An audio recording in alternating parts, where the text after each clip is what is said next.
क्या आप जानते हैं यदि कोई व्यक्ति एचआईवी एड्स से संक्रमित हो चुका है तो उसके शरीर में कौन कौन से लक्षण दिखाई देंगे, यानी सिम्टम्स ऑफ एचआईवी इन्फेक्शन। तो चलिए जान लेते हैं कि यदि किसी को एड्स हो गया है तो क्या क्या लक्षण दिखेंगे।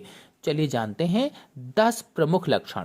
पहला लक्षण है एचआईवी संक्रमण के कुछ सप्ताह बाद सिर दर्द, घबराहट और हल्का बुखार आता है, लेकिन ये लक्षण शीघ्र ही समाप्त हो जाते हैं। मतलब जब एचआईवी वायरस शरीर में जाता है तो हमारे शरीर की प्रतिरक्षा तंत्र की जो कोशिकाएं होती हैं, इम्यून सिस्टम की जो सेल होती हैं, उससे लड़ती हैं।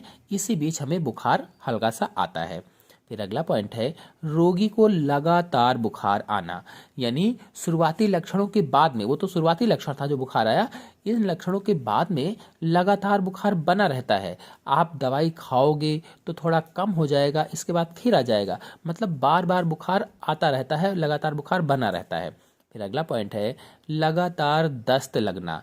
मतलब एचआईवी से संक्रमित होने पर जी मिचलाता है या जी मिचलाया करता है, उल्टी भी हो सकती है, बार बार फ्रेश होने के लिए आप जाएंगे तो इस तरह से दस्त लगातार आते ही रहते हैं। फिर अगला पॉइंट है शरीर का भार कम होना।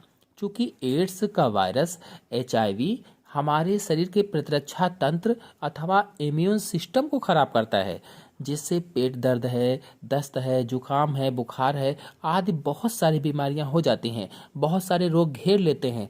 तो क्या होगा, जब रोग इतने सारे घेर लेंगे तो शरीर कमजोर हो जाएगा और शरीर का भार कम होगा। जब शरीर कमजोर होगा तो शरीर का भार कम हो जाएगा। फिर अगला पॉइंट है लसीका गांठों में सूजन आना। अर्थात हमारे शरीर के जो लिम्फ नोड होते हैं, जो लसीका गांठें होती हैं, उनमें सूजन आ जाती है। यदि एचआईवी से संक्रमित हैं तो स्वेलिंग आ जाती है और जगह जगह लसीका गांठों में सूजन रहती है। जांघों पर भी गांठें बनने लगती हैं, बन जाती हैं।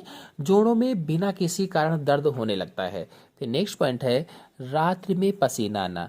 जो भी व्यक्ति संक्रमित है एचआईवी से, एड्स जिसको हो गया है, उसको रात के समय में पसीना भी आता है। यानी एचआईवी से संक्रमित होने पर रात में पसीना भी निकलता है।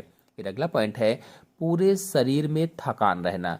यदि हम एचआईवी से संक्रमित हैं तो बिना काम किए ही हमें थकावट महसूस होगी। काम करने पर तो थकावट होती है, लेकिन बिना काम किए ही थकावट महसूस होगी। अर्थात कोई भी काम नहीं करेंगे तो भी पूरे शरीर में थकान का अनुभव होता रहेगा। फिर अगला पॉइंट है कुछ भी निगलने से परेशानी होना। यानी एचआईवी से संक्रमित होने पर गले में खराश बनी रहेगी और आप पानी वगैरह पिएंगे तब भी खराश बनी रहेगी, चुभन सी महसूस होगी और कुछ भी निगलने पर दर्द भी होगा, परेशानी भी होगी। फिर अगला पॉइंट है जीभ पर सफ़ेद परत और मुंह में छाले होना। जीभ पर सफ़ेद सी परत लग जाएगी, मुंह में छाले भी पड़ने लगेंगे। फिर अंतिम पॉइंट है त्वचा व गुप्तांगों पर दाने या चकत्ते पड़ना। मतलब एचआईवी से संक्रमित होने के कुछ समय बाद त्वचा व गुप्तांगों पर दाने निकल आते हैं और बाद में रोगी की त्वचा पर गुलाबी या बैंगनी रंग के चकत्ते भी पड़ जाते हैं और ये चकत्ते जननांगों पर भी दिखाई देने लगते हैं। यही दाने जननांगों पर भी हो जाते हैं, या कह लीजिए कि कभी कभी पूरे शरीर पर चकत्ते या दाने पड़ जाते हैं।